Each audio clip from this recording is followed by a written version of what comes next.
सम्पूर्ण साथीहरुमा नमस्कार। आज म लोकसेवा हेल्पर युट्युब च्यानलमा हार्दिक स्वागत गर्न चाहन्छु।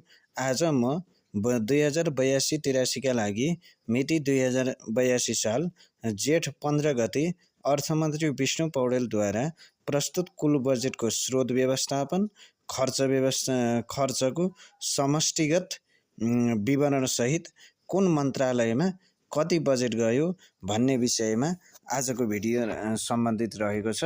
कृपया अन्तिमसम्म हेर्न नभुल्नुहोला।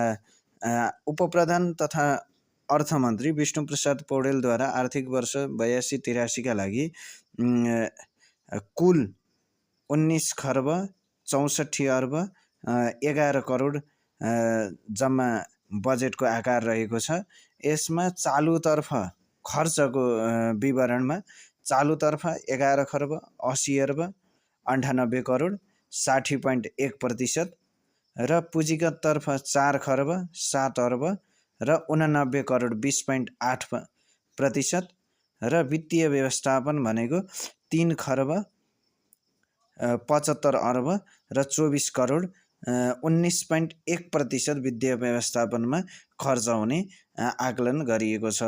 त्यस्तै बजेट व्यवस्थापनका प्रमुख स्रोतहरू कुल राजस्व 13 खर्ब 15 अर्ब, वैदेशिक अनुदानबाट 15 अर्ब 58 करोड, वैदेशिक ऋणबाट 2 खर्ब 33 अर्ब 66 करोड, आन्तरिक ऋणबाट रु 3 खर्ब 62 अर्ब बजेट व्यवस्थापनका प्रमुख स्रोतहरू रहेका छन्।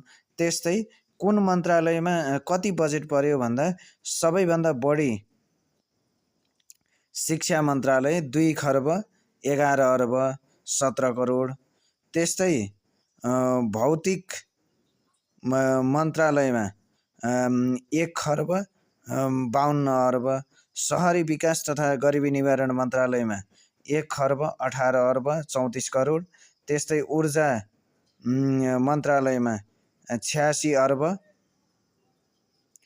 1 करोड, कृषिमा 67 अर्ब 48 करोड, वनमा 18 अर्ब 61 करोड, सञ्चार मन्त्रालयमा 7 अर्ब 72 करोड, त्यस्तै श्रम तथा रोजगार मन्त्रालयमा 4 अर्ब 28 करोड, परराष्ट्र मन्त्रालयमा 7 अर्ब 84 करोड र रक्षा मन्त्रालयमा 62 अर्ब 1 करोड, त्यस्तै स्वास्थ्य तथा जनसङ्ख्या मन्त्रालयमा 95 अर्ब 81 करोड, खानेपानी तथा जलमा 33 अर्ब 89 करोड, महिला तथा गरिबी निवारण मन्त्रालयमा 2 अर्ब 8 करोड, पर्यटन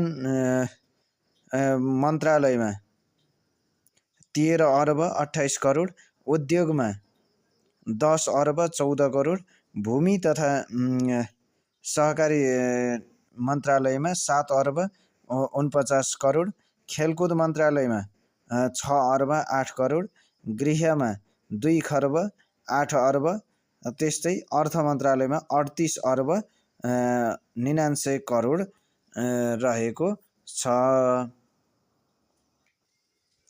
यो भिडियो अन्तिमसम्म हेर्नुभएकोमा तपाईहरुलाई सम्पूर्णलाई हार्दिक धन्यवाद। भिडियो मन परेमा कृपया लाइक, कमेन्ट र शेयर र सब्स्क्राइब गर्न, नयाँ हुनुहुन्छ भने सब्स्क्राइब गर्न नभुल्नुहोला। धन्यवाद।